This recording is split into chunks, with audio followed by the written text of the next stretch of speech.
Queridos amigos, muy buenas noches. Sus servidores Pancho Garfias y José Newman estamos aquí para cotorrear una semana después, una semana más, una semana menos. Mi querido Pancho, quiero empezar con una situación que no por reiterada me parece menos importante. La próxima semana estaremos ya en esta disposición de la ley en donde se recomienda, o más bien se establece, que no se hagan promociones partidistas porque estamos prácticamente en la víspera de la elección. Y la idea es que la población votante, ¿no?, tenga un rato de silencio para reflexionar su voto. Visto así las cosas, esta es nuestra última sesión previa a esa, ¿no?, que seguramente pues tendremos que hablar de otras cosas. Entonces eso a mí me hizo pensar, ¿no?, qué quería yo decir. Y voy a tratar de ser muy puntual, ¿no? La primera, reitero, lo he dicho siempre, pero lo reitero, que el señor presidente de la República tiene un padecimiento que lo tiene desde hace muchos años, que se llama psicosis delirante. Él es un psicótico delirante.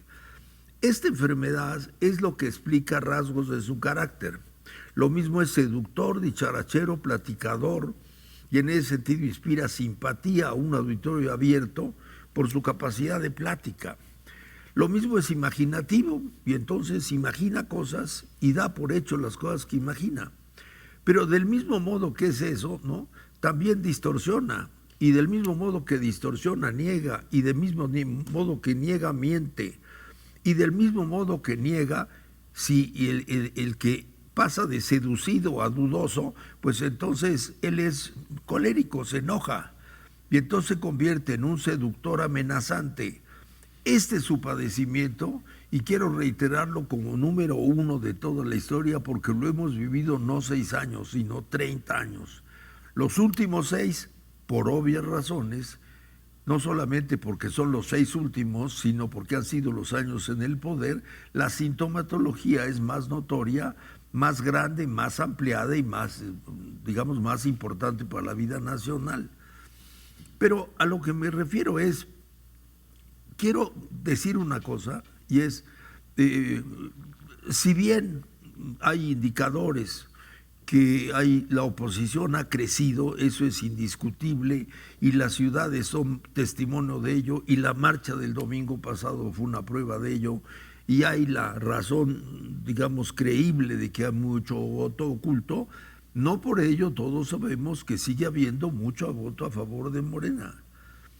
Y yo quiero decir o reconocer o plantear que quizá, digamos, los académicos, los conocedores, los comentaristas, los periodistas, los editorialistas, quizá hemos fallado en explicarle a la población, y no solamente en utilizar epítetos y críticas, sino quizá hemos fallado en explicarle de una manera, digamos, accesible y clara y breve, ¿no?, cuáles son las debilidades de este régimen, y con ello hemos contribuido a que haya mucha gente de buena fe que no ve, ¿no?, los defectos de este régimen. Y digo esto secundando comentarios similares como Macario Esquetino, como Ángel Verdugo, ¿no? Sí creo que hemos fallado al no ser suficientemente claros, sin demérito de que, como todo en botica, hay gentes mucho más claras y mucho más respetables. Ya vemos, como su servidor, gentes que tienen más limitaciones para expresarse. Pero creo que hemos fallado, y con esto quiero establecer un compromiso. Creo que gane quien gane, tenemos que hacer el esfuerzo a partir de la elección de ser más claros y esforzados en explicarle a la población para que haya más claridad en los asuntos públicos. Y es un acto de contrición y al mismo tiempo un propósito de enmienda.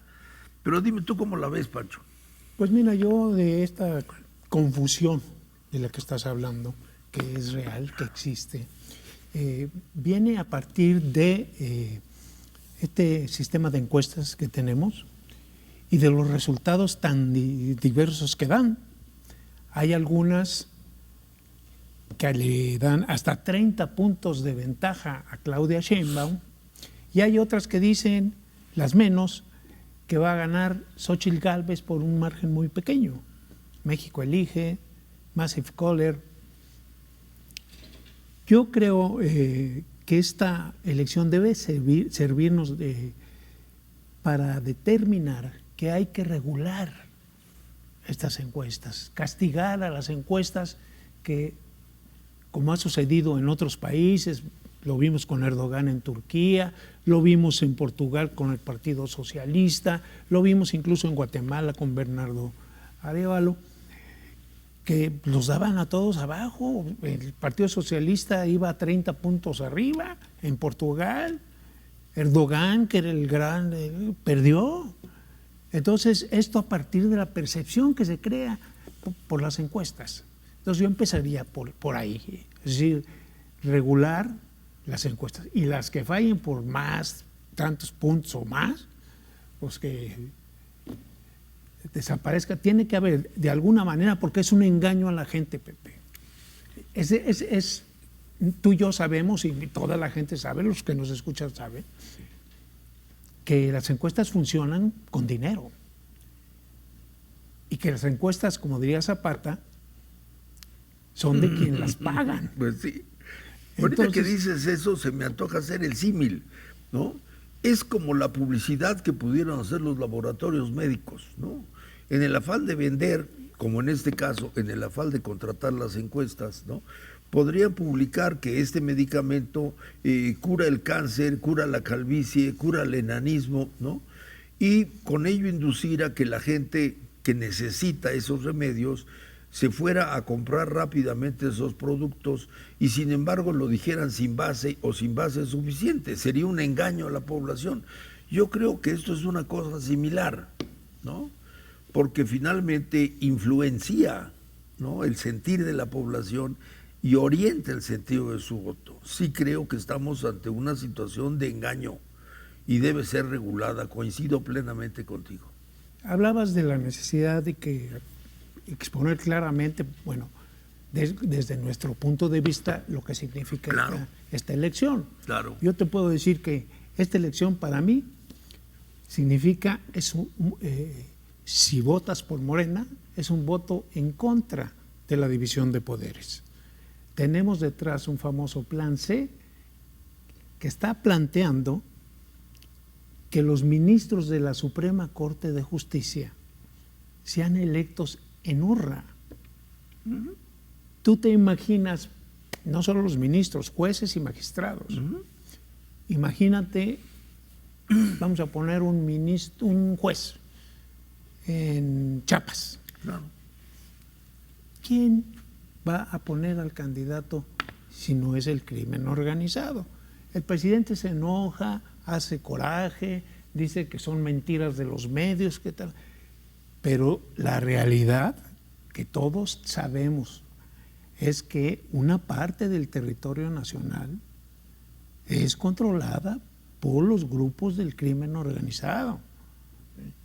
Entonces, ¿quién va a poner los candidatos? ¿Quién va a decidir si hoy en esta elección ya van 33 aspirantes entre candidatos y precandidatos, e incluso gente que está en los equipos, asesinatos? ¿Quién los está matando? Pues lo sabemos claramente. Es el 88% de las agresiones en contra de los candidatos son por cargos a nivel municipal. Esto ya te está reflejando quién quiere mandar en el municipio. Claro. A quién quieren poner en el municipio. Claro. Al que dejan vivo, ¿no? Claro. Entonces, ¿cuántas se enojan porque uno dice son las elecciones más violentas? ¿Cuántos candidatos han renunciado a hacerlo? Sí. Te pongo el ejemplo de Zacatecas. Día con día. Sí. Uno que fue muy sonado, el de Zacatecas, 200 y tantas candidatas. Dijeron, no, más vale yo Así aquí, es. vivita y coleando, Así es. que en la urna y muriendo, ¿no? Claro. Entonces, en eso se ha convertido la elección. Creo que estamos frente a una coyuntura muy difícil, Pepe. No hay que engañarnos. El país está muy dividido. Hay gente incondicional en los dos lados y si no se maneja bien, si de algún lado se intenta hacer trampa, engañar, burlar el voto popular, vamos a tener un conflicto postelectoral que no vamos a imaginar, que no me quiero imaginar. A mí me tocó en la década de los 90, esta era de los conflictos postelectorales, Guanajuato con Fox, San Luis Potosí con el doctor Nava, Michoacán con Cristóbal Arias. Las broncas estaban en serio, ¿sí? Entonces imagínate eso ya elevado a una elección presidencial.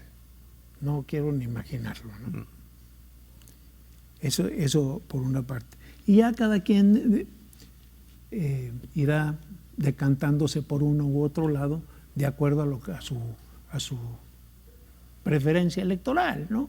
Yo, para mí, como te lo dije al principio, votar por Morena es votar contra la independencia de los órganos electorales, es poner en riesgo al Poder Judicial, bueno, eso son tantas cosas, Pepe, que a mí realmente sí me preocupan. Quieren eliminar, por ejemplo, y lo dijo claramente Claudia Sheinbaum, a todos los diputados plurinominales. Y esta iniciativa viene de la izquierda, Pepe. Si no hubieran existido nunca los plurinominales, pues la pluralidad no hubiera florecido. Así es. ¿Sí?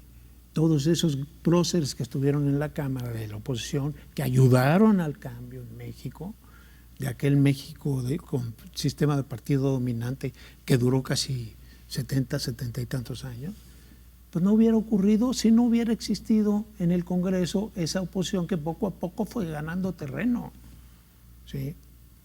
Hoy nos quieren devolver al partido a 300 diputados y todos definidos por la mayoría. Entonces imagínate que no sé qué irán a hacer el PT, el PVM, que son los aliados del oficialismo, o de este lado el PRD, que realmente sí lo veo en peligro de perder el registro. Pero en fin, te cedo un poquito la palabra.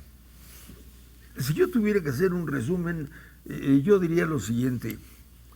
En la medida en que Claudia ha manifestado de manera expresa que su propósito es continuar con la política llevada a cabo por el presidente López Obrador, al punto de hablar de un segundo piso, si no hubiera esta confesión, digamos, tan manifiesta que ella pretende continuar la misma línea, cabría la esperanza de la alternancia y de la modificación.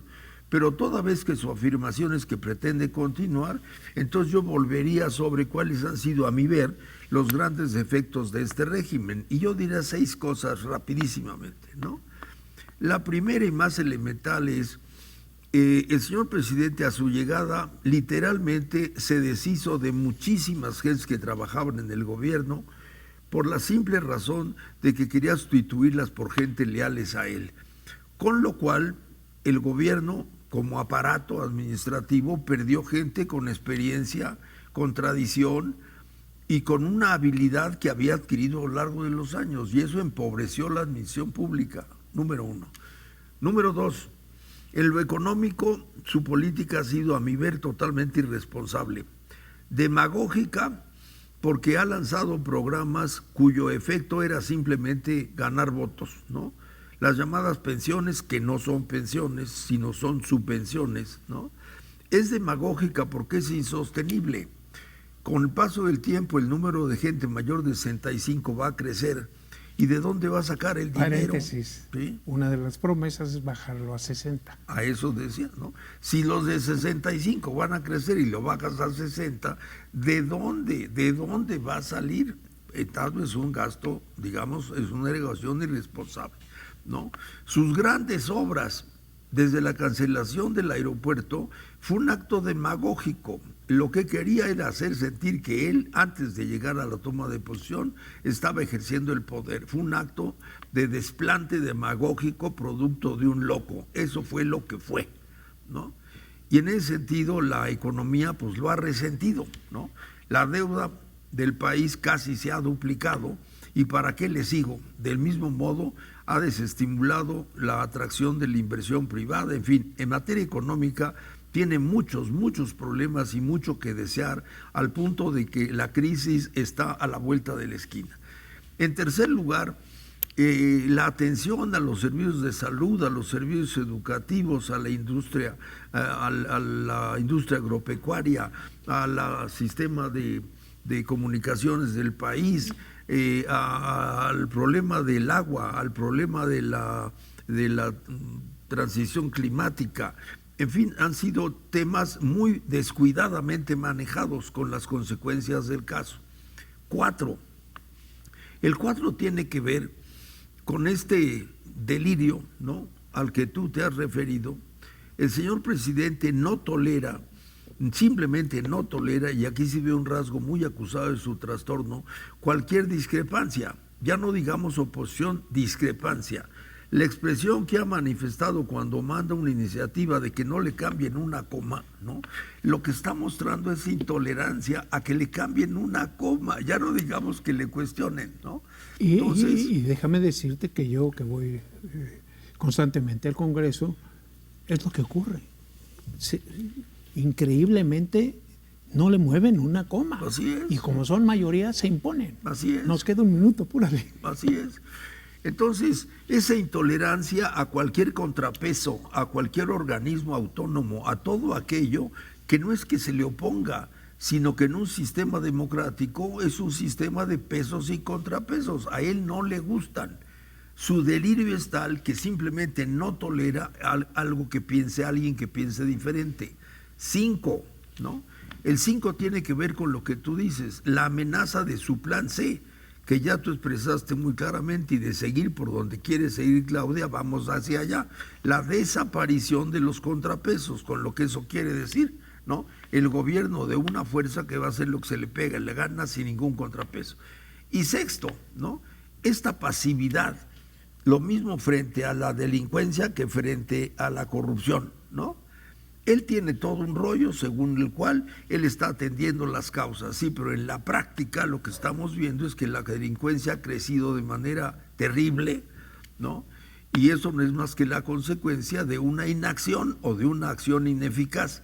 De la misma forma que él podrá decir que ha combatido la corrupción, y sin embargo todos sabemos, por la simple razón de que vivimos aquí, ¿no?, que la corrupción, lejos de haber disminuido, ha crecido. Ese punto me parece el más importante de todos. El tema de seguridad es asignatura pendiente para este régimen, y no hay terrible. duda.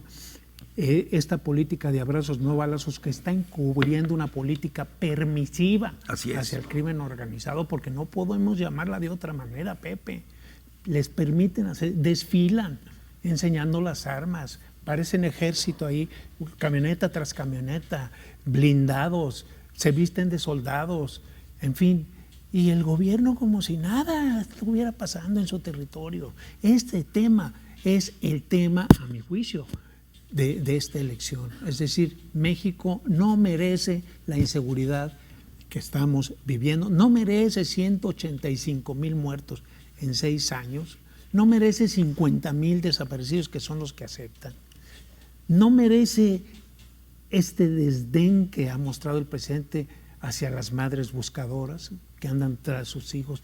En fin, aquí podría pasarnos y el programa prolongarse horas y horas de todo lo que... No, así es.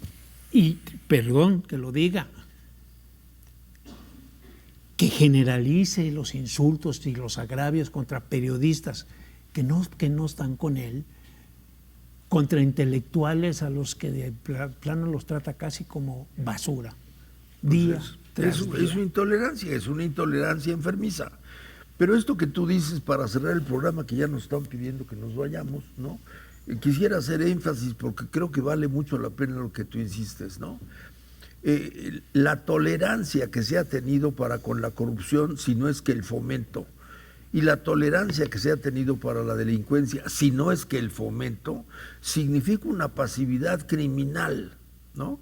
Porque es contribuir a que un mal notorio para el país crezca. Y todavía darse el lujo de decir que lo está combatiendo eficazmente y que vamos bien. ¿Por qué es peligroso? Porque Claudia dice que va a seguir el mismo camino. Eso nos pone los pelos de punta. Y para cerrar una frase, el presidente dijo que México es un país pacífico donde la gente vive feliz, feliz, feliz. Ahí se la dejo.